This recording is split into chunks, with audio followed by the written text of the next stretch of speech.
स्वागत करती हूँ आप सभी का टीचिंग गोल्स के इस लर्निंग प्लेटफॉर्म पर। कैसे हैं आप सभी, कैसे आपकी तैयारी चल रही है। एचएसएससी टीजीटी जनरल पार्ट की प्रिपरेशन हमारी चली हुई है, जिसके अंदर आपका सेकेंड लास्ट टॉपिक है आज एनवायरमेंटल अवेयरनेस, पर्यावरण जागरूकता का आपका सेकेंड लास्ट टॉपिक है, जिसके अंदर आपका टॉपिक 16 रहने वाला है। 3 मेन टॉपिक यहाँ पर कवर करेंगे। इको फ्रेंडली मटेरियल्स क्या होते हैं, रिसाइकलिंग मटेरियल्स पे बात करेंगे और कॉन्सेप्ट ऑफ ग्रीन बिल्डिंग पे बात करेंगे। उसके बाद आपका कार्बन कंटेंट वाला एक टॉपिक और रहता है, वो मैं आज शाम तक आपको करा दूंगी। सो बने रहिए मेरे साथ। कंटेंट की अगर बात करें तो सारी ही चीज़ों को लेकर के चलेंगे कि होते क्या है, इनके एग्जांपल्स क्या होते हैं, हम लोग स्टेप्स क्या होती है रिसाइकलिंग के, कॉन्सेप्ट ऑफ ग्रीन बिल्डिंग, इसके एग्जांपल्स, इंडिया के अंदर कौन कौन सी ग्रीन बिल्डिंग है, सारी चीज़ें आपके साथ अच्छे से डिस्कस करी जाएगी। और जो भी पीडीएफ का एक्सेस लेना चाहते हैं वो इस नंबर पर व्हाट्सअप करके मुझसे इन्फॉर्मेशन ले सकते हैं। आपको पेड पीडीएफ यहाँ पर अवेलेबल हो जाएगी और जिन्होंने एक्सेस लिया हुआ है उनको ये वाली पीडीएफ भी वहाँ पर ऐड हो जाएगी। तो बने रहिए मेरे साथ, शुरू करते हैं अपने सेशन को। अगर समझ में आता है और आपको लगता है आपकी हेल्प हो रही है तो लाइक शेयर सब्सक्राइब तो बनता है, कर देना। इको फ्रेंडली मीन्स क्या होता है। देखिए, इको फ्रेंडली मटेरियल्स पे बढ़ने से पहले आपको ये मतलब समझ में आना चाहिए है कि आखिर ये दिया क्या गया है। इको फ्रेंडली का मतलब क्या होता है। इसका मतलब होता है कि बिल्कुल पूरी तरीके से नेचर फ्रेंडली। फ्रेंडली मतलब मित्रतापूर्ण व्यवहार, एक मित्रवत व्यवहार होता है ये। और नेचर मतलब हमारा एनवायरनमेंट यानी कि पर्यावरण। तो एनवायरनमेंट यानी कि पर्यावरण जो है, इसके साथ एक मित्रतापूर्ण व्यवहार इन मटेरियल्स का होता है, इसलिए इनको इको फ्रेंडली मटेरियल्स बोला जाता है।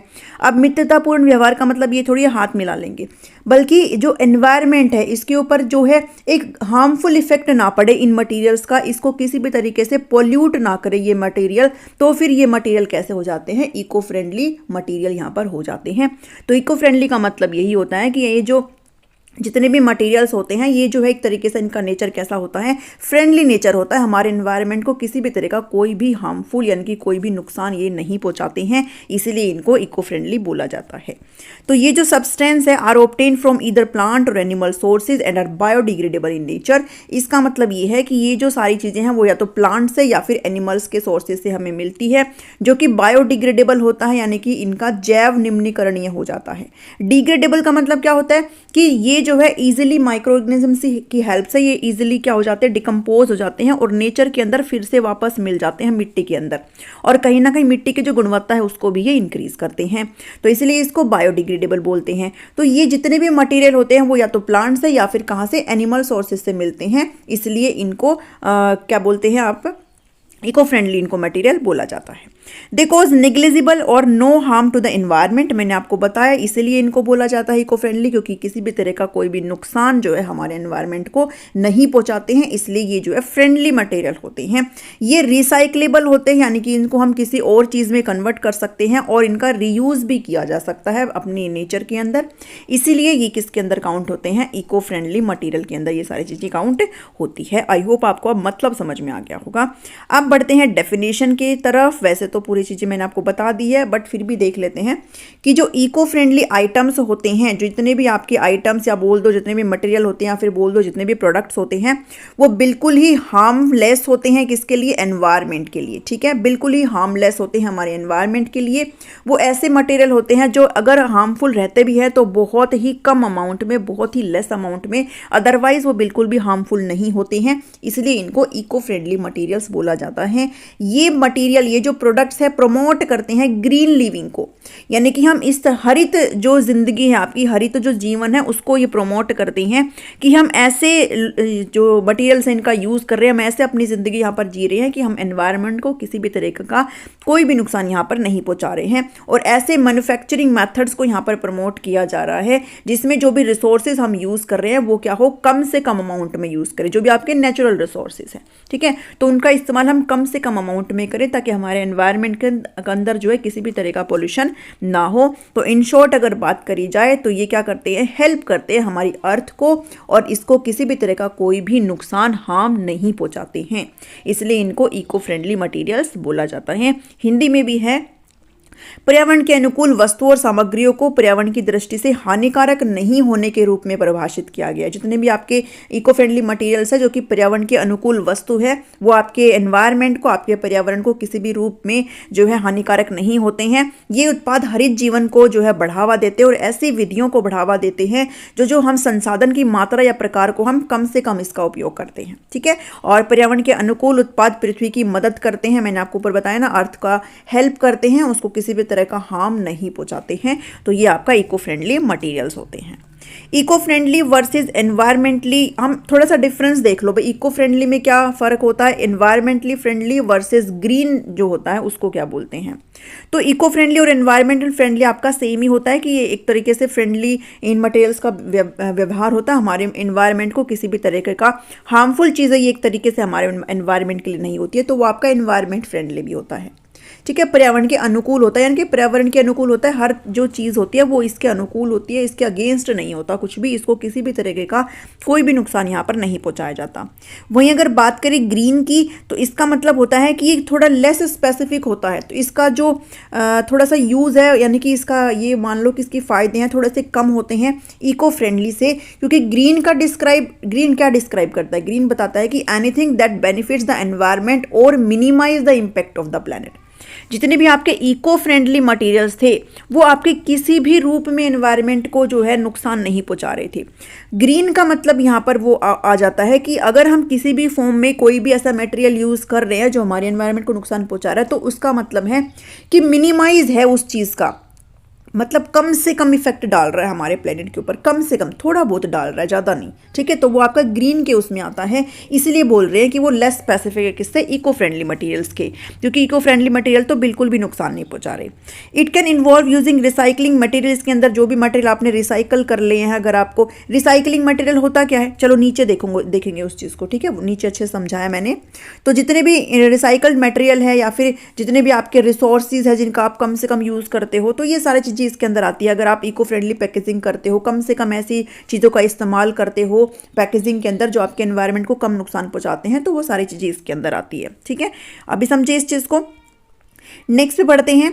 It is important to carefully review the claim a product, यानी कि आप अगर किसी भी प्रोडक्ट का इस्तेमाल कर रहे हो तो आपको सावधानीपूर्वक उस चीज़ को देख लेना चाहिए है। कभी भी कोई भी प्रोडक्ट जब कोई कंपनी बनाती है, मैन्युफैक्चरर बनाते हैं, तो अगर वो इको फ्रेंडली है तो उसके ऊपर मेंशन होता है कि हमने इस चीज़ का यूज़ किया है, हमने इस गतिविधि का यहाँ पे यूज़ किया, इस मटेरियल का इसमें हमने यूज़ किया, तो वो चीज़ें मेंशन करते हैं उस पर। तो ये यही बोल रहा है कि हमें एक बार रिव्यू कर लेना चाहिए कि to claim a product makes concerning making the earth greener और द प्लांट हेल्थियर, यानी कि हमें यहाँ पे कुछ की एरियाज़ को यहाँ पर जो है ध्यान में रखना चाहिए कि किन किन चीज़ों का यहाँ पर इस्तेमाल हुआ है किसी भी प्रोडक्ट को बनाने के लिए। ठीक है, तो उसके अंदर कौन कौन से क्षेत्र दिए गए हैं, इसके अंदर दिया गया है कि परसेंटेज ऑफ रिसाइकल्ड और ग्रीन मटेरियल यूज, यानी कि आपने जितना रिसाइकल्ड मटेरियल उसके अंदर इस्तेमाल किया है, कितना आपने हरित जो मटेरियल है, जो पदार्थ उसके अंदर कितना इस्तेमाल किया है, उसकी परसेंटेज कितनी है, ये हमें उस प्रोडक्ट के अंदर देखना चाहिए है, जो कि कंपनी मेंशन करती है उसके अंदर। The manufacturing process use to create the product, जो और कौन सी प्रक्रिया हमने उसको किसी भी कंपनी ने, किसी भी मैन्युफैक्चरर ने उसको बनाने के लिए इस्तेमाल की है, वो भी वहाँ पे सारी चीज़ें देखनी होती हैं। कितने लोग उसका इस्तेमाल कर रहे हैं, कंज्यूमर यानी कि उपभोक्ता उपयोग उसका देखा जाता है कि कितने लोग इसको इस्तेमाल कर रहे हैं।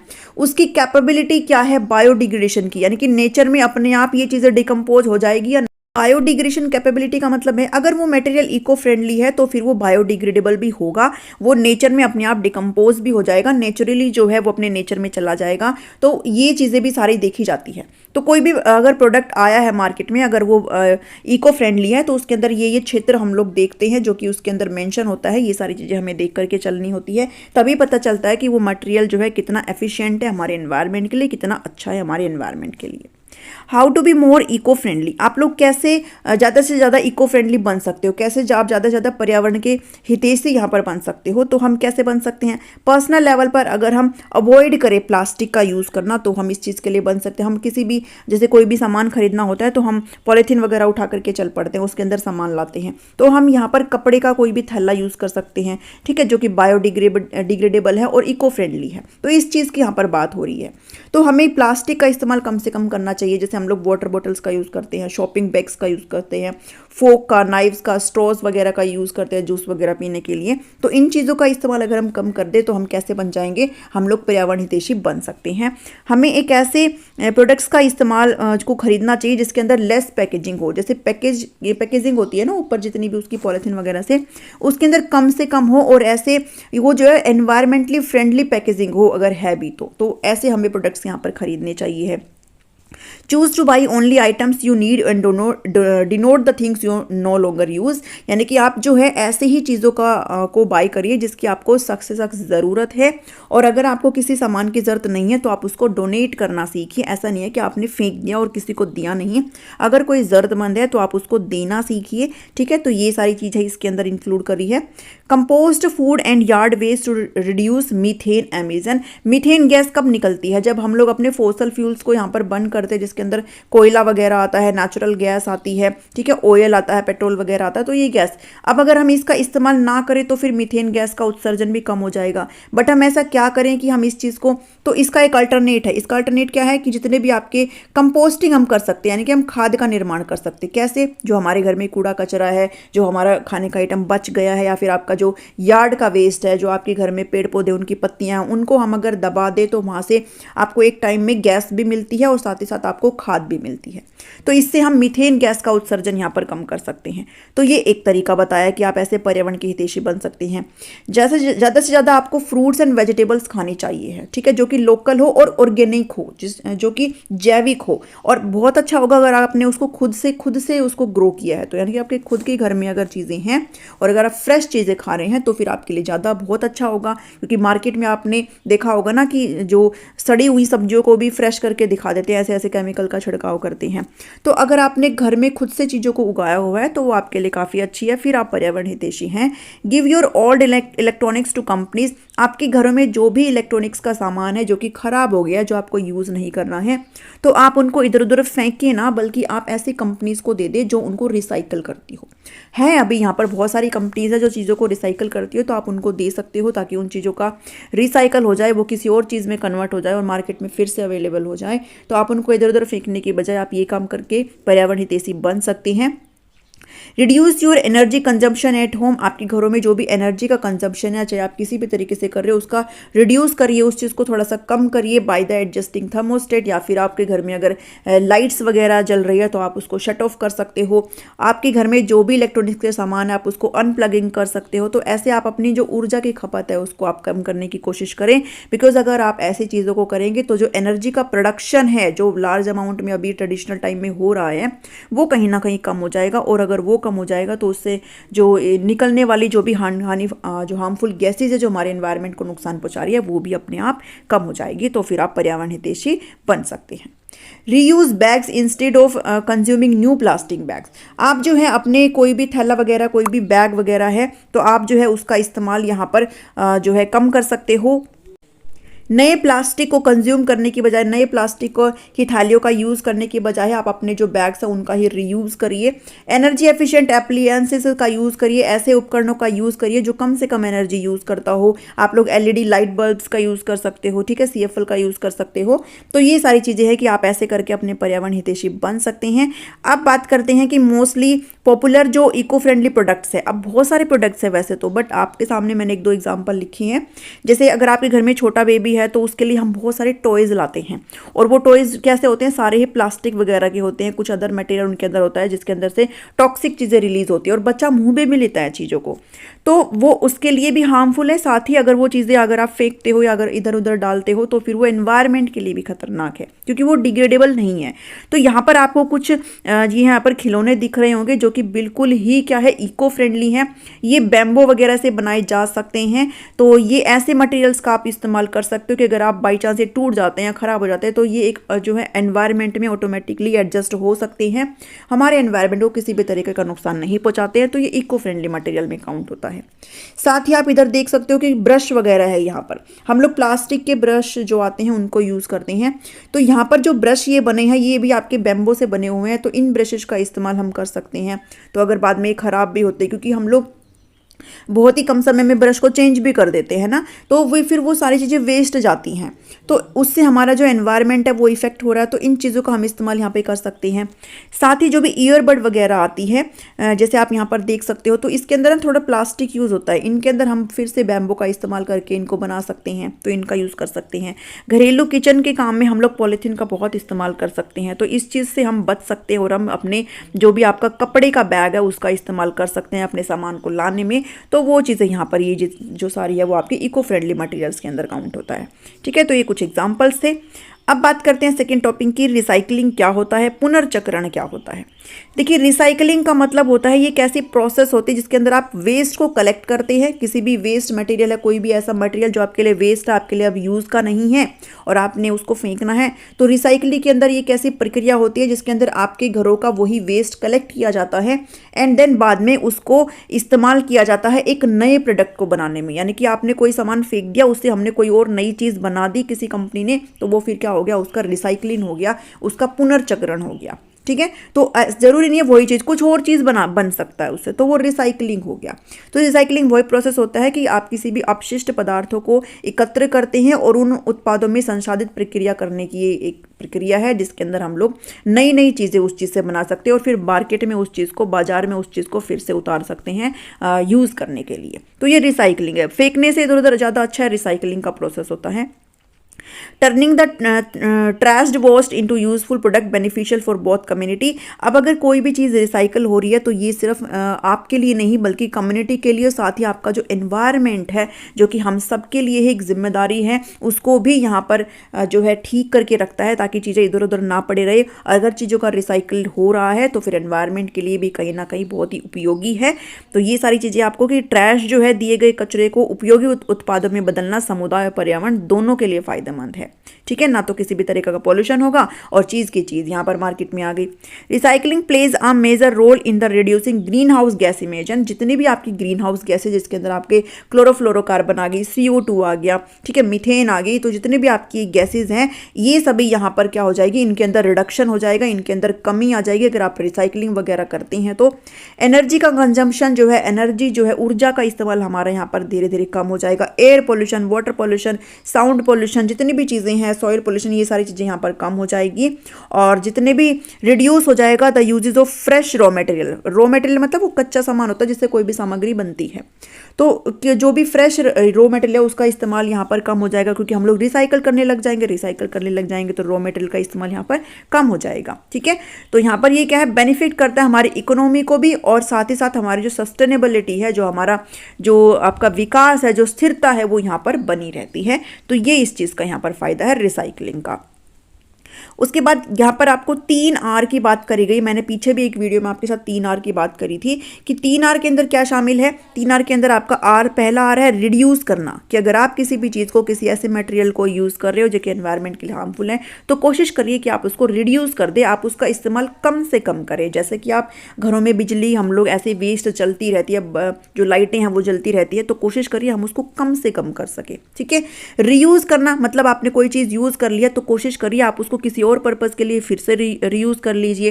फेंकने के बजाय तो अच्छा है आप उसका किसी और चीज़ में यूज़ कर लो। जैसे कई घरों में कैसे आपने देखने को मिला होगा कि जो प्लास्टिक वगैरह होते हैं, जो डब्बे या फिर बोतल वगैरह होती है, उसके अंदर ना वो गमले उगा देते हैं, पौधे वगैरह उगा देते हैं। अब फेंकने से तो अच्छा है ना कि वहाँ पर पौधे उग रहे हैं, तो वो कितनी अच्छी बात है। तो हम उसने उसका रीयूज़ कर लिया, किसी और पर्पज़ के लिए यूज़ कर लो अगर पौधे नहीं होगा ना तो।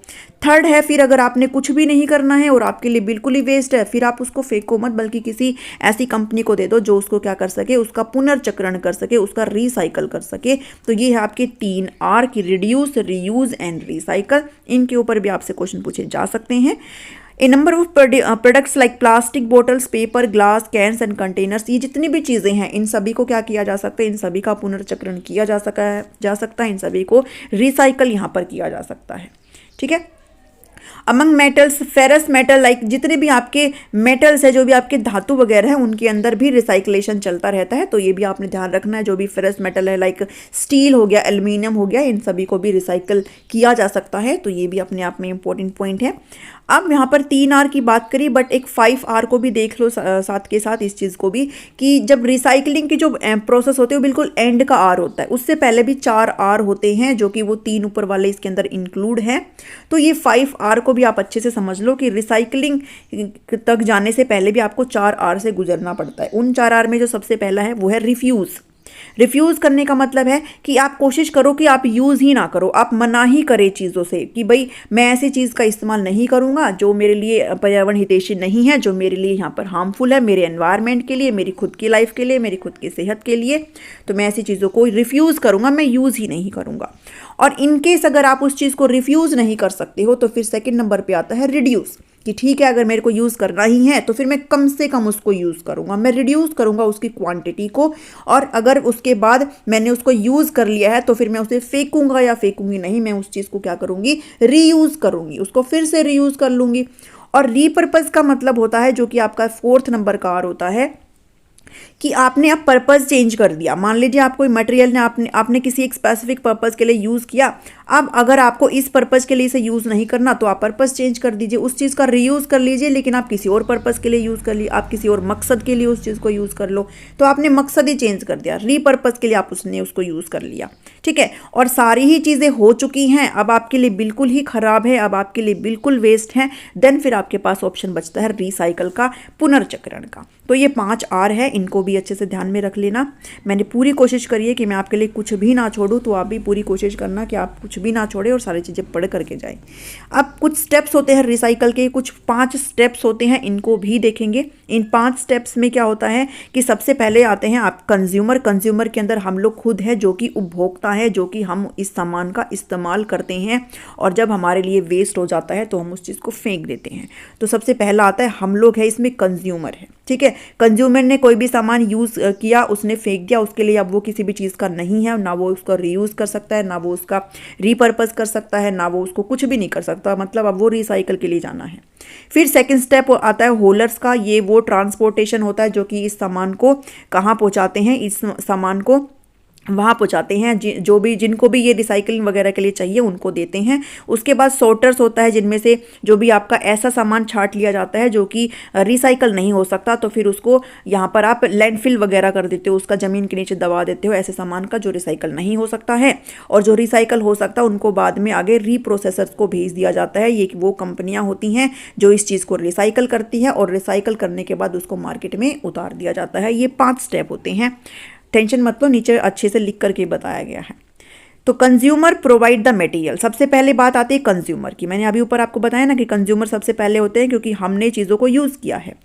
तो कंज्यूमर क्या करता है, मटेरियल प्रोवाइड करता है। कौन सा मटेरियल, वेस्ट मटेरियल, जो बिल्कुल उसके लिए वेस्ट है, अब उसने यूज़ नहीं करना है, बस फेंकना है। तो फेंकने की बजाय कुछ ऐसी जगह पे दे दो जहाँ पर रिसाइकल हो जाए। तो सबसे पहले तो स्टेप आता है कंज्यूमर आएगा।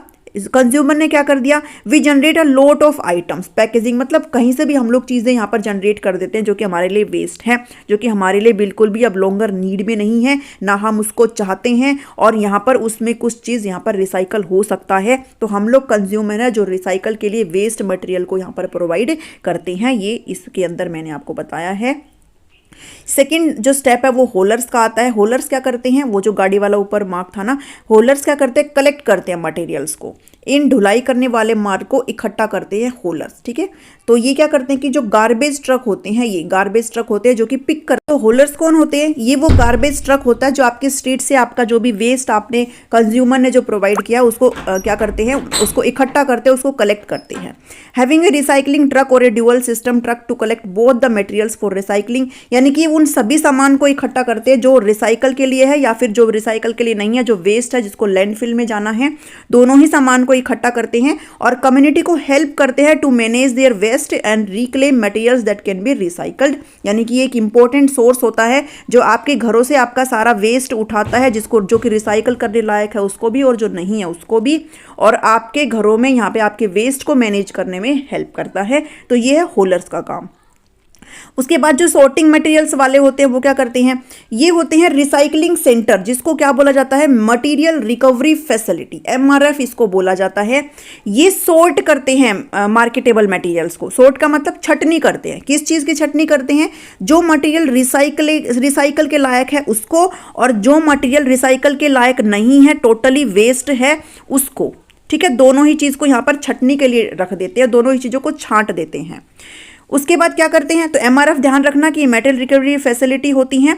अब ये सीक करते हैं ऐसे मैन्युफैक्चरर को, सीक करना मतलब ढूंढना, ये ऐसे मैन्युफैक्चरर को ढूंढते हैं जिसका जो कि इंटरेस्ट रखते हैं परचेजिंग करने में। किसको परचेज करने में, जो मटेरियल रिसाइकल के लिए हमने छांटा है उस चीज़ को यहाँ पर भाई जो रिसाइकल करने वाले हैं, जो मैन्युफैक्चरर है, जो रिसाइकल करने वाली कंपनीज है, वो ये चीज़ देखेगी तो सही ना, तो वो इनसे ये चीज़ सीक करती है, ढूंढती है कि अच्छा भाई आपके पास ये सामान है, तो फिर एमआरएफ वाले क्या करेंगे, वो उनको दे देंगे कि भाई ठीक है आप ये सामान जो है उसको रिसाइकल कर दो। ठीक है, तो एमआरएफ वालों ने किनको दे दिया, जिन्होंने भी रिसाइकल करना है उन सभी को दे दिया। ठीक है, as consumers if we send MRF item that are too contaminated, इसका मतलब ये है कि हम लोग कंज्यूमर हैं। अब हम भाई जो है तमीज़ से चीज़ें तो करते नहीं है, तो हमने क्या किया कि हमने या तो कुछ सामान ऐसा हो गया जो कि बिल्कुल वेस्ट है, अब उसको ना तो रिसाइकल किया जा सकता है ना कुछ और किया जा सकता, और कुछ सामान ऐसा है जिसको हम रिसाइकल कर सकते हैं।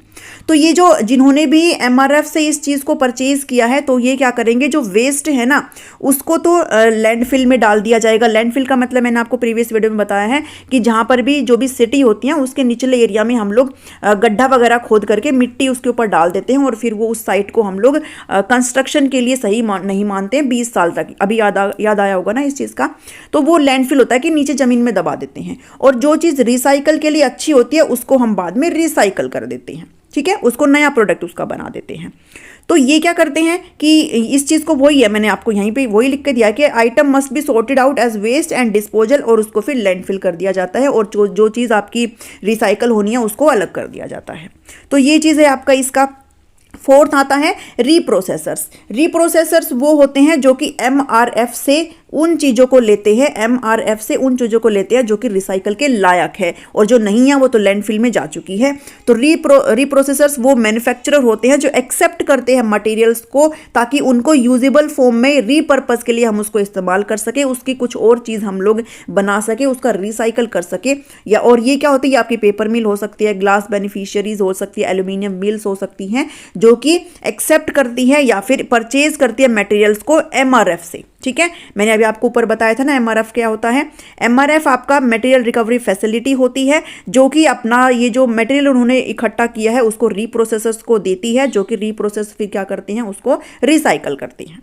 ये फोर्थ स्टेप हो गया।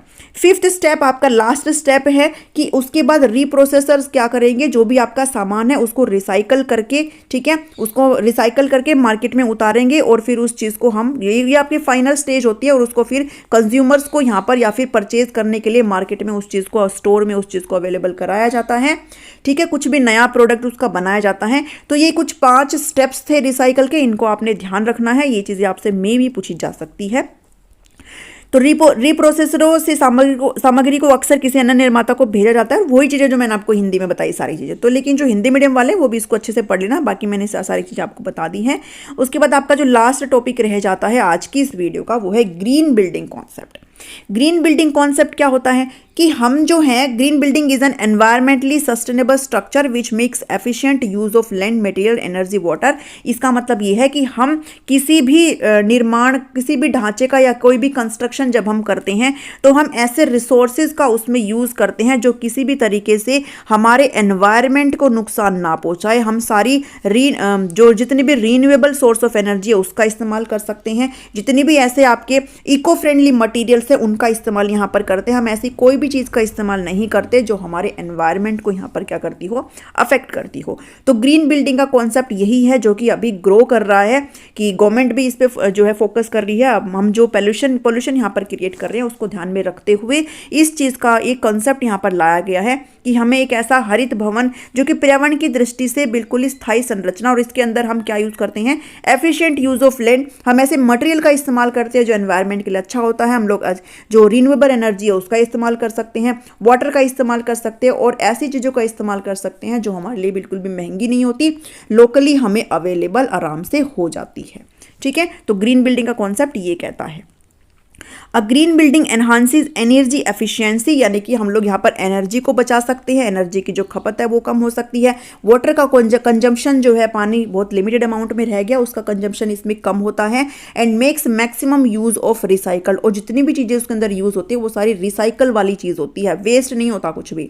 जो भी इन बिल्डिंग्स को बनाने में यूज़ होता है सारी चीज़ें रिसाइकल की होती है, पुनर्चक्रण करने योग्य होती है और लोकली हमें अवेलेबल हो जाती है और टॉक्सिक उसमें बिल्कुल भी नहीं रहता है।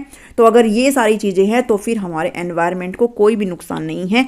तो एट द एंड क्या होता है कि हमें एनवायरनमेंट को ध्यान रखना है और एनवायरनमेंट के लिए ये सारी चीज़ें बिल्कुल भी हानिकारक नहीं होती है। इससे जो जनरेट होता है लिटिल वेस्ट, यानी कि बहुत कम वेस्ट इससे जनरेट होता है ड्यूरिंग द कंस्ट्रक्शन प्रोसेस। अगर आज के टाइम में आप अपने सराउंडिंग में देखेंगे तो जहाँ पर भी कंस्ट्रक्शन चलता रहता है वहाँ पर काफ़ी डस्ट वगैरह, काफ़ी धूल वगैरह उड़ती रहती है, काफ़ी वहाँ पर पॉइजनस सब्सटेंस निकलते हैं। लेकिन जब हम ग्रीन बिल्डिंग का कॉन्सेप्ट देखते हैं तो यहाँ पर कोई भी वेस्ट, यहाँ पर बहुत कम वेस्ट रिलीज होता है जिससे हमारा एनवायरनमेंट यहाँ पर हैप्पी रह सकता है, बिल्कुल भी हार्मफुल चीज़ें यहाँ पर रिलीज नहीं हो सकती है।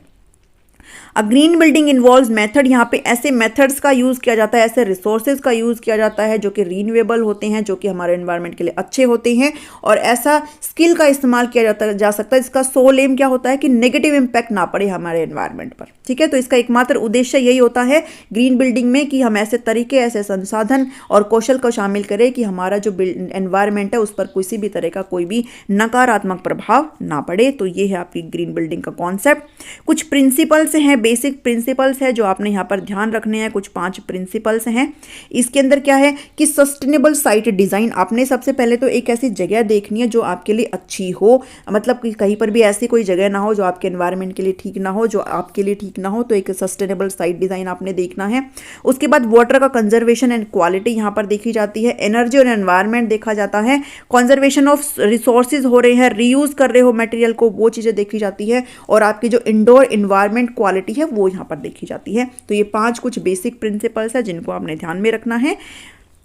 उसके बाद एडवांटेज की बात कर लेते हैं कि ग्रीन बिल्डिंग कॉन्सेप्ट के क्या क्या फ़ायदे हैं। तो इसके जो है 3 एडवांटेज यहाँ पर बताए गए हैं। सबसे पहला हेल्दियर बिल्डिंग, अगर आप सारी चीज़ें जो है टॉक्सिक यूज़ नहीं करेंगे, अपने एनवायरनमेंट के लिए सारी चीज़ें अच्छी होंगी, तो आपकी जो बिल्डिंग्स है वो भी यहाँ पर कहीं ना कहीं डैमेज नहीं होगी। आपने अच्छा मटेरियल वहाँ पर यूज़ किया है, नेचुरल मटेरियल वहाँ पर यूज़ किया है, तो आपकी बिल्डिंग का स्वास्थ्य जो है वो भी बिल्कुल अच्छा रहेगा। किसी भी तरह का पॉल्यूशन लोवरिंग रहेगा, यानी कि कम होगा, वेंटिलेशन प्रॉपर तरीके से रहेगा और नेचुरल लाइट आपको मिलती रहेगी, प्राकृतिक सारी चीज़ें भरपूर रहेगी, तो इसलिए बिल्डिंग भी क्या रहेगी आपकी, हेल्दी रहेगी। नेक्स्ट है जो इकोनॉमिकल एडवांटेज है, क्योंकि आपने सारी चीज़ें लोकली ले ली है जो कि अवेलेबल है आपको, तो आपको पैसा इतना यहाँ पर खर्च नहीं करना पड़ता है। जितनी भी आपने चीज़ें ली है वो रीन्यूएबल चीज़ें ली है जो कि आपको भरपूर मात्रा में प्रेजेंट है। ये सीमित नहीं होती है बल्कि असीमित होती है, लोकली अवेलेबल होती है, जिसके अंदर आप चाहे सोलर एनर्जी की बात करें, चाहे आप हाइड्रो एनर्जी की बात करें, चाहे आप विंड की बात करें, तो आपके लिए इकोनॉमिकल एडवांटेज है। कोई भी खर्चा यहाँ पर इतना नहीं होता है। जैसे अगर मान लीजिए आप बिजली के लिए सोलर पैनल लगवाते हैं तो आपको एक स्टार्टिंग में थोड़ा सा अमाउंट देना पड़ता है, उसके बाद आप फ्री में वहां पे बिजली कंज्यूम कर सकते हैं।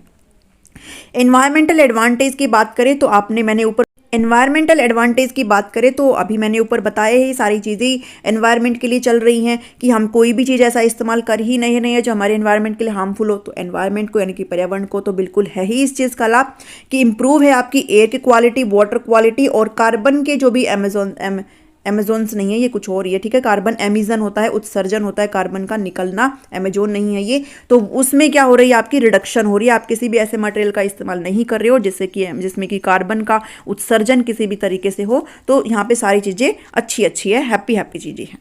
ग्रीन बिल्डिंग इंडिया के अंदर भी पूछ सकते हैं आपसे एग्जाम में, तो बताओ इंडिया के अंदर कौन सी है। तो यहाँ पे कुछ ग्रीन बिल्डिंग है। हरियाणा में बात करें तो गुड़गांव के अंदर है आईटीसी ग्रीन सेंटर। इसको ध्यान रखने ना, मे भी पूछ ले क्योंकि ये हरियाणा का एग्जाम है।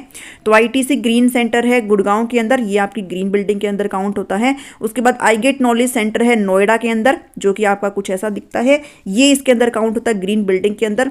ओलंपिया टेक पार्क है चेन्नई के अंदर, ये भी इसके अंदर आता है। और इंदिरा पर्यावरण भवन है जो कि कुछ ऐसा दिखता है। तो ये कुछ एग्जाम्पल्स है जो कि आप ध्यान में रख लेना, कुछ और एग्जाम्पल्स भी हो सकते हैं। तो ग्रीन बिल्डिंग मटेरियल कौन कौन से होती हैं, इनके अंदर कैसे मटेरियल आप इस्तेमाल कर सकते हो इन बिल्डिंग्स को बनाने के लिए। तो जितने भी आप रिसोर्सेज यूज करते हो वो सारे रीन्यूएबल सोर्सेज यूज करते हो, जैसे कि आप फॉरेस्ट, बैम्बो का इस्तेमाल आप यहाँ पर कर सकते हो। आप सभी को पता है बैम्बो क्या होता है। बैम्बो का आप इस्तेमाल यहाँ पर कर सकते हो अपने यहाँ पर कंस्ट्रक्शन वगैरह के लिए, जो कि आपके लिए इको फ्रेंडली है। तो फॉरेस्ट वगैरह का इस्तेमाल करते हैं जो कि रीन्यूएबल है बिल्कुल।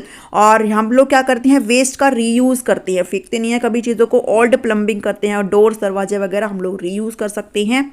सोलर टाइल्स यहाँ पर यूज कर सकते हैं। Exit to simply protect a building, they spend a large portion. यहाँ पर जो है डे ऑब्जर्विंग एनर्जी, यानी कि सनलाइट की जो एनर्जी है वो यहाँ पर काफ़ी एब्जॉर्ब कर सकती है ये इसका सोलर टाइल्स वगैरह, कि ये जो है एक दिन का बड़ा हिस्सा सूर्य से ऊर्जा अवशोषित करने में व्यतीत करती हैं। तो यहाँ पर आप सोलर टाइल वगैरह यूज़ कर सकते हो।